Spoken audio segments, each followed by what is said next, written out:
여러분 안녕하세요. 자, 오늘도 온라인 수업이 진행되네요. 지금 화면에 보이시나요? 저희 학교 100주년 기념관 벽면에 최근 오스카상 여우 조연상 타신 윤여정 선생님께서 저희 학교 66학번이래요. 그래서 이렇게 자랑스럽게 또 붙여놓았습니다. 여러분의 선배가 됩니다. 몇 년 선배인가요? 66년도에 이제 졸업을 하셨으니까 이분이 47년도 생인가 그래요. 그래서 정말 해방되고 나서 쭉 여기까지 현대사를 쭉 걸어오신 분인데 참 말을 예쁘게 하시죠. 이 말을 예쁘게 한다는 것은 그의 생각, 그의 삶을 보여주는 거예요. 이 말이 그 사람을 보여준다고 하죠. 그 중에 몇 마디 좀 귀 기울일 말이 있어서 제가 오늘 수업 전에 소개시켜 드리려고 합니다. 이 말은 조금 긴 말이에요.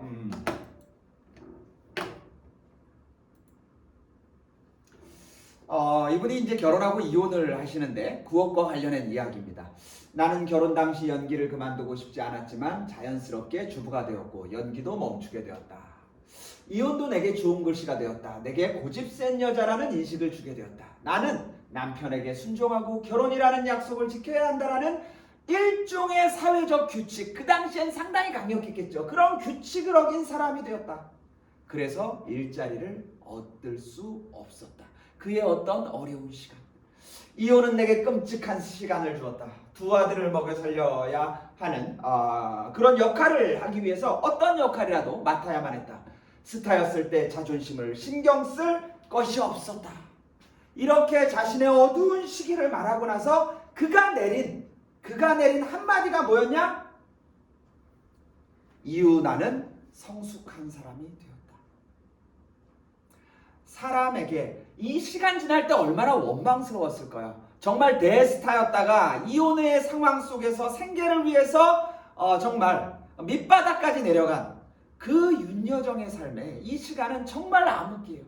그 암흑기를 견디고 그가 지난 암흑, 나에게 왜 이런 시련이 왔을까 하고 내린 결론, 내가 성숙하기 위하여 그 시간이 필요했구나.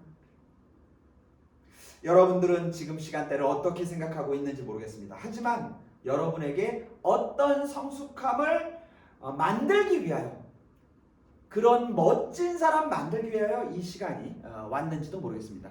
한마디만 더 소개할게요. 이 말은 많이 유명하죠. 최고. 그런 거 참 별로예요. 최고가 되려고 하지 말고 우리 최중되면 안 되나요? 사실 되게 묘한 말이, 최고라는 말은 많이 쓰이고 그분은 이미 최고로 올라갔습니다. 하지만 자신의 겸손함 때문인지 모르겠지만 최중이라는 말을 쓰는데, 최중이라는 말은 우리가 통상 쓰는 말이 아닙니다. 아마도 최고라는 것에 빗대어서 하는 말인 것 같은데, 최고, 가장 높은 곳을 말하죠. 가장 높은 곳. 우리는 사실은 가장 높은 곳을 추구해 나갑니다. 여러분도 그러죠. 윤여정도 어쩌면 그런 시간대에 있었을지 모르겠어요. 그리고 내린 결론, 최중. 글쎄, 아마 가장 높은 곳에 빗대어서 가운데쯤이면 안 돼요? 라고 했었던 말일 것 같습니다. 하지만 좀 더 생각해보면 이 말도 있어요. 중은 가운데도 있지만 중요하다. 소중하고 중요하다라는 말도 있습니다. 여러분, 위치로서의 높은 곳 올라가면 뭐합니까? 여러분이 세상에 나온 이유가 가장 높은 곳에 올라가기 위함일까요? 가장 소중한 사람 되려고. 소중하다라는 건 자신에게도 마찬가지고 누구에게도 마찬가지. 우리는 인생의 좌표가 좀 잘못 찍혔을지도 모르겠습니다. 그곳이 어딘지도 모르고 높은 곳으로 올라가는 것이 아니고 나의 소중함, 그리고 내 소중함으로 인하여 누군가에게 그 소중함을 나누어주는 사람, 그런 사람 되면 안 될까요? 라는 말을 어쩌면 했었는지도 모르겠습니다. 여러분의 위치를 가지고 여러분을 판단하지 마시고, 여러분의 소중함, 남과 달리 가지고 있는 나의 차이, 그 차이가 왜 주셨을까요? 그 차이로 인하여 여러분은 이미 소중한 사람, 그 소중함을 여러분이 알았으면 좋겠고, 그 알아버린 소중함 가지고 이 사회에 마음껏 나눠주세요. 여러분의 곁에 마음껏 나눠주십시오. 여러분도 충분히 그런 사람 될 수 있다는 생각을 가지고 오늘 수업을 해보겠습니다. 지난 시간에 종교개혁을 시작했죠. 우리 루터로부터 비롯된 종교개혁. 시작은 면죄부로 시작했고, 그리고 95개조 반박문, 그리고 그가 내린 마지막 전쟁을 벌였었고, 아우구스트 브루크와이. 상당히 중요한 거예요. 아우구스트 브루크와이. 아우구스트 브루크와이에는 역시 어떤 원인의 소재가 되는 면죄부라는 말이 아니 나올 수 없었고, 그것에 대한 결론은 뭐였냐? 바로 루터파에 대한 인정. 그러나 그 인정이 개인의 신앙의 자유까지는 가지 못하고 집단적인 자유, 제후들이나 어떤 도시의 차원의 집단적인 차원의 종교적 자유였다. 그 말은 이후에 출현하게 될 또 다른 종교적인 새로운 종교들, 그리고 개인의 자유까지 더 나아가야 된다라는 것을 예감할 수 있는 거죠. 오늘은 이제 종교개혁 3부작 중에 두 번째 이야기, 칼뱅 이야기를 좀 보도록 하겠습니다. 교과서에 나오는 지도고, 이 지도는 상당히 이제 빈번하게 시험에 출제됩니다. 여기 지금 비텐베르크가 나오죠. 독일 지역, 그 당시에 신성 로마 제국 지역인데, 지난 시간에 루터 이야기할 적에 비텐베르크 이야기를 많이 했습니다. 비텐베르크 지역으로 지시를 많이 한다. 그 루터는 비텐베르크 대학의 교수였다. 그렇기 때문에 비텐베르크 대학에 그 정문에 대자보를 붙였다. 그게 바로 95개조 반박문이다. 비텐베르크를 중심으로 해서 퍼져나간 이 화살표는 정이 나오듯이 루터파입니다. 루터파가 주변으로 퍼져나갔다. 자, 오늘 배우게 될 내용은 칼뱅이에요. 칼뱅은 밑에 뭐라고 써 있습니까? 스위스 제네바. 제네바는 스위스의 도시고, 여기 있네요. 제네바. 이곳은 스위스고, 스위스를 중심으로 제네바를 중심으로 퍼져나가는 바로 세력, 바로 칼뱅입니다. 자, 그래서 아마 요 둘을 가나 처리하면서 칼뱅과 루터를 물어보는 경우가 가장 전형적인 시험 문제죠. 자, 오늘은 칼뱅을 좀 보겠습니다. 칼뱅.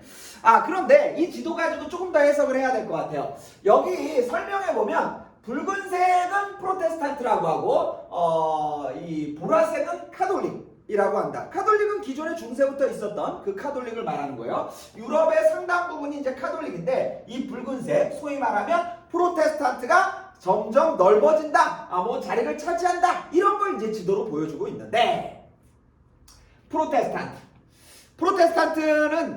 프로테스트한 사람들. 프로테스트 뭡니까? 프로테스트 항의하다, 저항하다, 이런 게 이제 프로테스트. 항의하고 저항하는 사람들, 그 당시 카톨릭이 맞서서 그게 아닌 것 같아요 라고 그 저항했던 사람들, 항의했던 사람들, 그 사람들을 프로테스탄트라고, 그 사람들이 바로 새로운 종교를 꿈꿨고 종교개혁을 이끌어갔었던 사람들이죠. 그래서 프로테스탄트를 이 카톨릭 이전에 있었던 교라고 해서 구교라고 부르고, 이 사람들을 새로운 교, 신교라고도 부릅니다. 바꾸어서 새로워진다라고 해서 개신교라는 표현을 하죠. 우리는 루터파, 오늘 배우게 될 칼뱅, 아니면 이후에 배울 영국 국교회, 얘네들은 구교에 맞서서 새롭게 등장한 사람들, 개신교, 신교 혹은 프로테스탄트. 우린 지금 종교개혁으로 새롭게 등장한 프로테스탄트의 어떤 확산을 배우고 있는 거예요. 그렇게 용어적인 해석을 좀 하시면 좋을 것 같습니다. 자, 칼뱅 볼게요. 선구자는 쯔빙글리였고, 그 쯔빙글리를 계승한 사람이 칼뱅이다. 쯔빙글리도 여기 이제 제노바에 있었던 그 개신교 선구자였고, 칼뱅은 이 쯔빙글리의 영향을 받아서 이 제네바의 도시국가를 장악하게 됩니다. 도시국가를 장악하고 정말 성서를 기반으로, 이들이 이제 기본적으로 성서와 신앙을 강조하죠. 특히나 칼뱅은 성서를 강조하고 성경에 나온 대로 사는, 정말 원초적으로 그것에 따르는 삶을 이 도시에서 구현해냅니다. 정말 엄격했어요. 교회에서 예배를 보는데 하품을 한다? 구속시켜버립니다. 교회 2번 한다가 딱 사형시켜버립니다. 그러니까 정말 끔찍하게도 성서에 나온 것들 그대로 집행하면서 성서의 신국이죠, 신국. 그야말로 신국을 구현해낸. 이 사람이 이런 걸 추구하면서 내세웠었던 하나의 논리가 있었으니, 그게 바로 아주 유명한, 밑줄 칠까요? 예정설. 우리 루터에게는 면죄부가 있다면 이 사람에게는 예정설이 있습니다. 용어가 그 뜻을 가지고 있어요. 예정되어 있다라는 말이죠. 모든 건 예정되어 있다. 여러분, 주님은, 하나님은 모든 걸 아시는 분이에요. 모든 걸 아시는 분이기에 여러분들이 태어난 것도 아실 테고, 언제 죽을지도 알고, 죽은 다음에 천국을 갈지 지옥을 갈지 하나님이 모를까요? 칼뱅은 안다고 봤습니다. 안다고 봤어요. 너 지옥 갈 거야. 저에게 너 지옥 갈 거야. 정해져 있다는 거예요. 예정돼 있다. 태어날 때부터 예정돼 있다는 겁니다. 예정돼 있기 때문에 천국 가겠다고 뭐 어쩌고 저쩌고 그 카톨릭에서 이야기했던 각종 형식이라든지 뭐 돈 걷는 거 이런 거 필요 없다는 거예요. 주님은 이미 예정해 놨다. 이 예정설 자체가 기존의 카톨릭에 있었던 수많은 행사들이라든지 이런 논리들을 다 부술 수 있는 논리가 사실 된 겁니다. 좀 예정설을 믿으면 마음이 편해지죠. 여러분 세계사 공부 열심히 하는 걸로 알고 있습니다. 그렇게 믿고 있어요. 믿음입니다. 세계사 성적 몇 점 나올까요? 여러분 태어날 때부터 예정돼 있습니다. 세계사에서 마킹 실수 예정돼 있어요. 떨지 마세요. 내가 몇 점 나올까? 떨지 마세요. 여러분 어느 대학 갈까? 떨지 마세요. 주님께서 예정해 놓으셨습니다. 여러분의 남편 어떤 얼굴인가? 예정해 놓으셨어요. 뭐 이렇게 믿으면 대단히 운명론적이지만 이 사람은 그런 말이라기보다는 예정되어 있기 때문에 그간의 모든 수많은 헛된 것들을 없앨 수 있다. 그 밑에 보면 직업소명설 옆에 이런 말이 나와요. 그래서 구원의 확신을 가지며 나의 몫이 아니에요. 천국 가는 것은 나의 몫이 아닙니다. 구원에 대한 확신을 가지고 열심히 살아라. 이런 논리를 자신에게 달린 것이지 성직자가 어쩌고 저쩌고 이런 게 아니라는 겁니다. 예정설의 핵심은 그런 거였어요. 자, 그리고 옆에 보면 성서지상주의. 아까 잠깐 말했죠. 오직 성서에 나온 대로 집행한다. 우리 그렇게 살아야 된다. 대단히 성서를 강조했죠. 자, 예정설이 역시 핵심이고요. 성서지상주의는 느낌으로 좀 가시면 됩니다. 직업소명설은 설명만 드릴게요. 뭐 거의 같은 맥락이에요. 직업은 제가 뭐 직업이 이제 교사죠. 소명으로 되었다는 거예요. 소명은 뭐냐면 부를 소자 이름 명자 환철아 하고 저를 불렀다는 거예요. 소명은 그런 겁니다. 누가 나를 불렀을까? 주님이 내 이름을 불렀어요. 환철아 하라고 calling the name 불렀다고. 그리고 나서 뭐라고 하셨냐? 너는 교사 되라. 직업도 주님이 그 사람을 불러서 주님이 주신 거라고. 예정돼 있다는 말의 또 다른 말입니다. 그렇다면 내가 교사 되고 싶어서가 아니고 주님이 그 일을 행하라고 나에게 준 거야. 그럼 저 어떻게 해야 될까요? 열심히 해야 되죠. 이건 주님의 일입니다. 그렇기 때문에 열심히 근면히 해야 된다는 겁니다. 그 옆에 뭐라나요? 그 구원에 대한 확신을 가지고 근면하게 직업에 충실한다. 그럼 직업에 충실하면 돈을 벌겠죠. 임금이 나옵니다. 그럼 주님이 주신 일이 제가 돈 벌려고 하는 일이 아닌 거 아닙니까? 돈이 목적이 아니에요. 그러니까 벌면 검소하게 써야죠. 그래서 검소하게 쓰고 근면하게 일하고 하는 겁니다. 이렇게 직업 소명서를 따르다 보면 제가 임금을 벌고 검소하게 썼어요. 그러면 돈이 제 호주머니에 착착 쌓이겠죠. 돈이 쌓입니다. 이 논리대로 가면 내가 재산이 뿌는 것은 너무나 당연하다. 그렇기 때문에 그 옆에 뭐라고 나옵니까? 아주 중요한 말이에요. 경제적인 부를 축적하는 것. 그러니까 돈이 모이는 것을 종교가 인정을 합니다. 칼빈파는 그걸 은혜라고 생각해요. 은혜. 주님의 일, 주님의 명에 따라서 돈을 버는 것. 이건 주님의 은혜다. 대단히 논리적으로 뭐 만든 듯 보이지만 이건 대단히 혁신적인 것이에요. 왜냐? 성경에 보면 부자는 천국 가는 것이 어렵다. 마치 낙타가 바늘구멍에 들어가는 것처럼 부자는 천국 가기 어렵다. 부에 대해서 대단히 부정적으로 생각합니다. 여러분 예수님도 그러셨어요. 부자가 와서 저도 예수님 따라가고 싶어요. 그러니까 너 그러면 가진 재산 다 팔고 나 따라와. 빈손으로 와. 그랬더니 그 부자가 따라오지 않았다.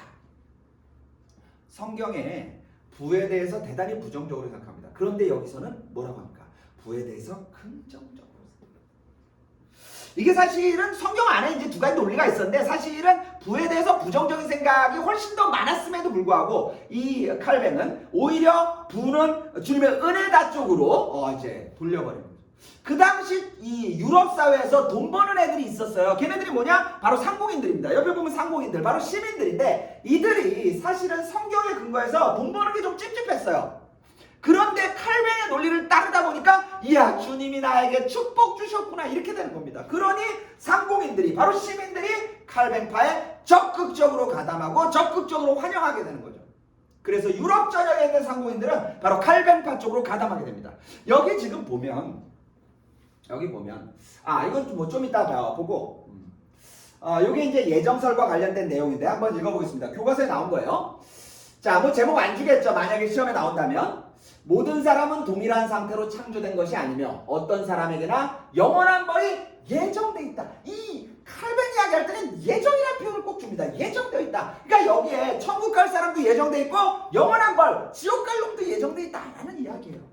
그러므로 성서가 이미 다 알고 있다. 성서가 명백히 밝히고 있는 것처럼 성서지상주의죠. 우리는 신이 그 영원한 섭리로서 누구를 구제하려 하고 그리고 또한 누구를 멸망에 이르게 하려는지 신은 다 안다는 거예요. 그 영원불멸의 섭리 속에서 미리 정해 놓았다. 미리 정해 놓았다. 예정해 놓았다라는 말이죠. 이 그 칼뱅의 예정설에는 항상 사료적으로 예정이라는 표현을 쓸 수밖에 없습니다. 상공인에게 인정받았다. 경제적 부에 대해서 인정했다라는 것은 그 옆에다가 요거 하나 써놓으세요. 프로테스탄티즘의 윤리와 자본주의 정신. 뭐 간혹가다 언급은 됩니다. 뭐 요것만 주지는 않겠지만 여기 지금 요건 책의 이름이에요.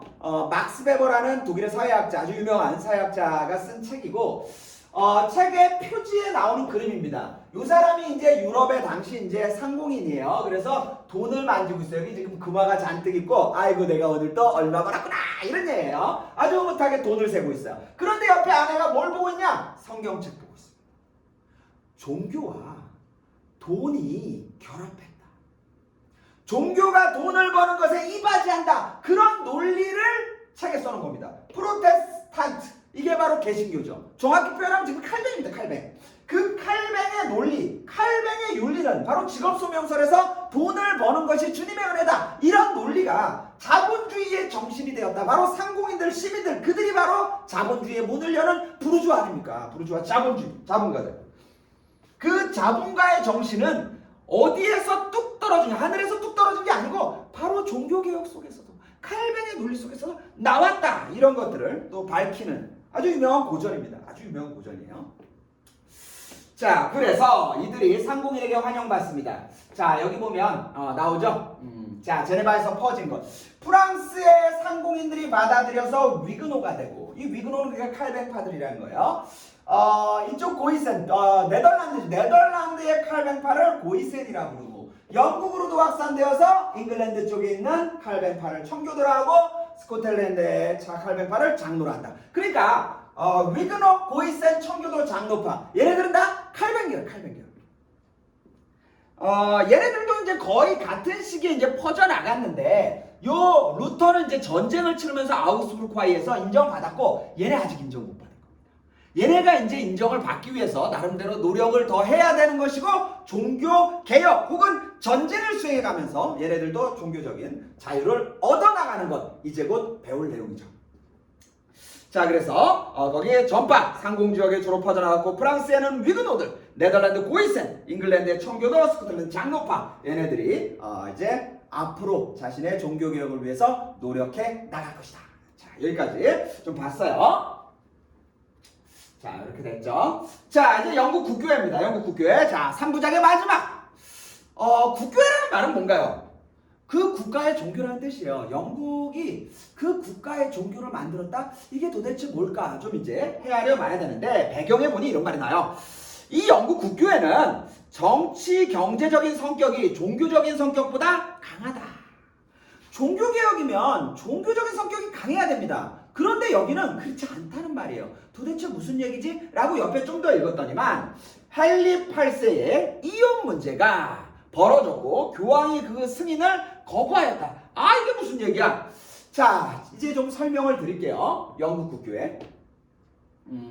헨리 8세입니다. 헨리 8세는 지난 시간에 우리 백년전쟁 이후에 터진 이제 장미전쟁 있죠? 장미전쟁. 장미전쟁으로 새롭게 나온 왕조가 튜더 왕조라고 그랬어요. 튜더 왕조. 그 튜더 왕조의 이제 문을 연 사람이 이제 헨리 8세고 조금 이따 이제 엘리자베스 1세도 나옵니다. 영국의 전성기, 황금기를 연 군주들인데 이 군주들이 이제 종교개혁에도 이제 가담한다라는 거죠.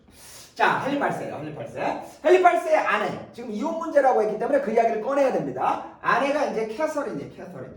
캐서린은 어떤 여자냐? 캐서린은 에스파냐의 공주입니다. 에스파냐. 에스파냐의 공주를 이제 맞아서 왕비를 삼았어요. 에스파냐 그럼 어떤 나라였냐? 여기 지금 에스파냐입니다. 지금 이게 16세기 이야기인데 에스파냐가 지금 카톨릭 국가죠. 카톨릭 국가. 그리고 아직 안 배웠지만 신학로 개척을 주도하면서 전성기를 구가하고 있었어요. 아주 강력하고 뭐 부가 뭐 넘쳐 흘렀었고, 그리고 여긴 뭐 개신교가 없습니다. 그러니까 강력한 카톨릭 국가이자 강력한 그 유럽의 패권국으로 부상하고 있는 바로 그 에스파냐의 공주였어요. 그러니까 영국은 아주 가문이 좋은 집안의 아내를 이제 삼고자 했던 거죠. 그래서 이 캐서린하고 이제 낳은 딸이 이제 메리라는 공주를 또 낳게 돼요. 그런데 여기 이제 남자가 안 나옵니다. 딸만 많이 나왔고, 딸도 이제 거의 다 죽고 이제 메리 하나만 남았어요. 그러니까 헨리 8세 입장에서는 자신의 후계자를 지금 정하지 못하는 입장이 좀 된 것이고, 그러던 중에 캐서린을 따랐었던 여종, 그러니까 캐서린을 모셨던 몸종, 그러니까 시중을 들던 그 시녀죠, 시녀. 그 시녀 중에 한 여자에게 눈이 맞습니다. 그 여자가 바로 엠블린이에요, 엠블린. 엠블린은 이제 캐서린을 모시던 여자였는데, 헨리 8세의 눈에 들었어요. 이제 헨리 8세 눈만 감으면 엠블린이 떠올라. 미치겠어. 지워지질 않습니다. 그래서 헨리 8세가 결심합니다. 안 되겠어. 도저히 못 참겠어. 캐서린과 이혼하고 엠블린과 결혼할 거야. 라고 이제 결심을 하게 돼요. 왕이면 모든 걸 다 할 수 있다고 생각할 수 있겠지만, 그 당시에 왕의 결혼이나 이혼 뭐 이런 문제는 교황의 승인을 받아야 하는 어떤 관습이 있었습니다. 그래서 헨리 8세가 교황에게 편지 보내요. 내가 엠블린과 결혼하려하오. 승낙해 주시오. 이거 뭐 형식적인 거기 때문에 교황 그냥 승낙하면 돼요. 별일이 아닙니다. 그런데 교황이 주저하기 시작해요. 왜냐? 이혼을 하게 될 캐서린이 에스파냐의 공주예요. 지금 소방맞게 생기지 않았습니까? 에스파냐가 지금 교황의 스폰서예요. 그 당시 유럽을 거의 좌지우지하는 그 최강국이었고, 그리고 뭐 부도 많았고, 그 공주를 지금 내치는 이혼에 교황이 손을 얹어버리면 에스파냐 가만히 있겠습니까? 그러니까 교황도 주저하게 되고 결국 이 이혼을 승인하지 않습니다. 여기서부터 문제가 생기는 거예요. 헨리 8세는 뭐야? 네가 뭔데 내 결혼을 승인을 안 해? 내 이혼을. 그래서 헨리 8세가 결심하는, 좋다. 네가 그리 하면 나도 이리 한다 라고 해서 헨리 8세가 난 이제 교황명에 따르지 않겠다. 그리고 내 국가, 영국의 국가 안에 있는 모든 교회도, 모든 수도원들도 이제 교황명을 따르지 않는다. 오직 나의 명을 따른다. 나는 이제 교황으로부터, 우리 영국의 교회는 교황으로부터 독립한다 라고 이혼 문제 때문에 독립시켜버린 겁니다. 이것도 어쨌든 국교로부터 벗어난 거기 때문에 우리가 종교개혁 안으로 포함시키는 거죠. 자, 그래서 거기 보면 신성 로마 제국의 종교적인 성격, 그러니까 종교적인 성격보다 정치적인 경제적 성격이 강하다는 것이고, 이혼 문제로 교황의 승인에 거부했었다. 그래서 헨리 8세가 뭘 했느냐? 밑줄 칠까요? 수장령. 이제부터 교황의 명을 따르지 않고 영국의 교회엔 오직 내가 우두머리다. 내가 지휘하겠다. 수장이 무슨 말입니까? 머리 숫자 짱짱짜예요. 짱짱짜? 회장할 적의 장자죠. 그러니까 내가 우두머리다라고 선언하는 게 바로 수장법입니다. 내가 우두머리다. 그래서 거기 보면 교황으로부터 독립한다라는 이야기죠.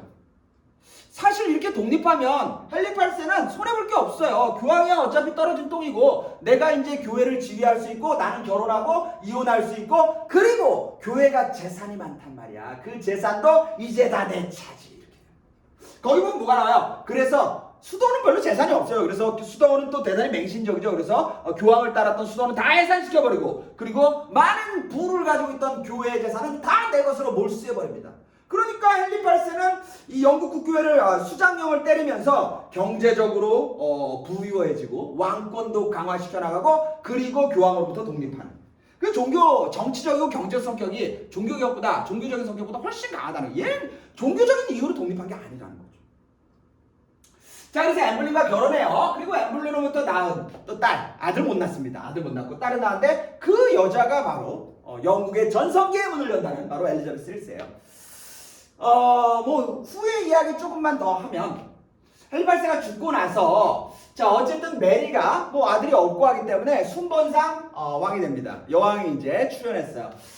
메리 입장을 좀 헤아려 볼까요? 메리는 자신의 엄마가 에스파냐 사람입니다. 에스파냐 아까 말했죠. 강력한 캐톨릭 국가.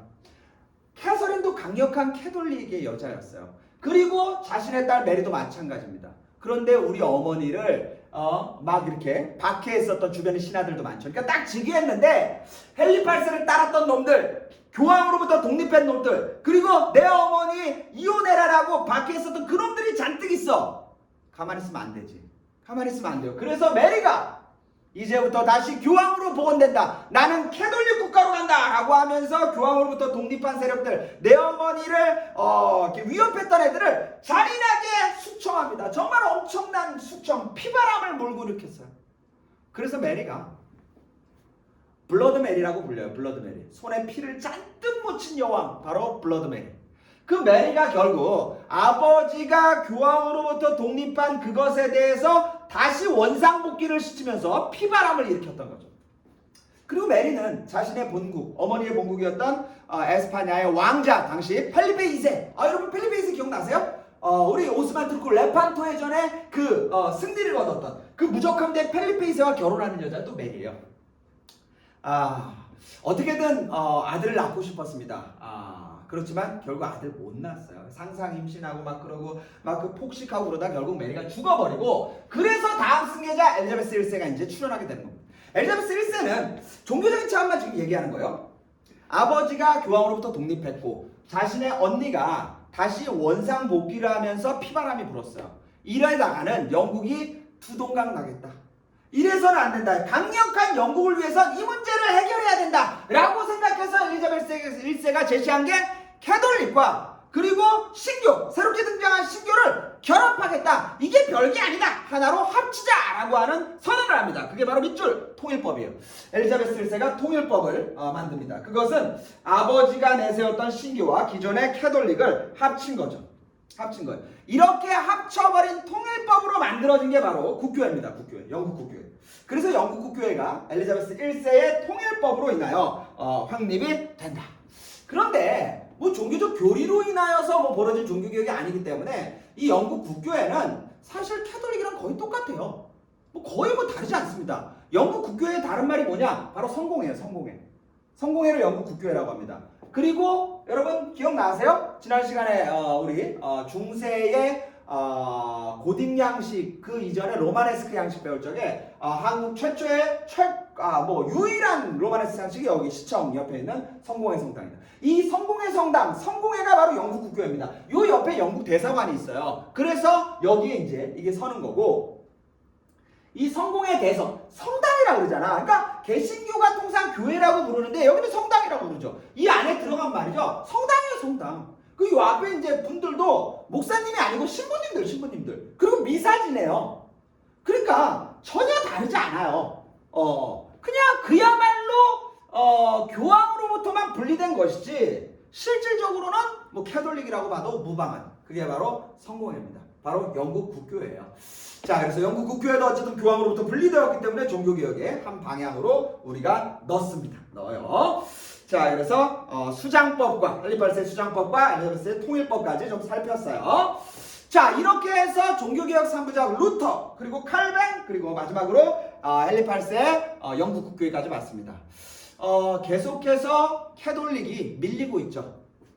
중세의 강자였고 중세 천년의 지배자 캐톨릭이 이렇게 쉽게 자신의 지위를 내줄 리가 없습니다. 그래서 이러한 종교개혁의 흐름을 이제 단방에 끊어야겠다라고 이제 캐톨릭이 반격을 가요. 그 반격이 그 밑에 나옵니다.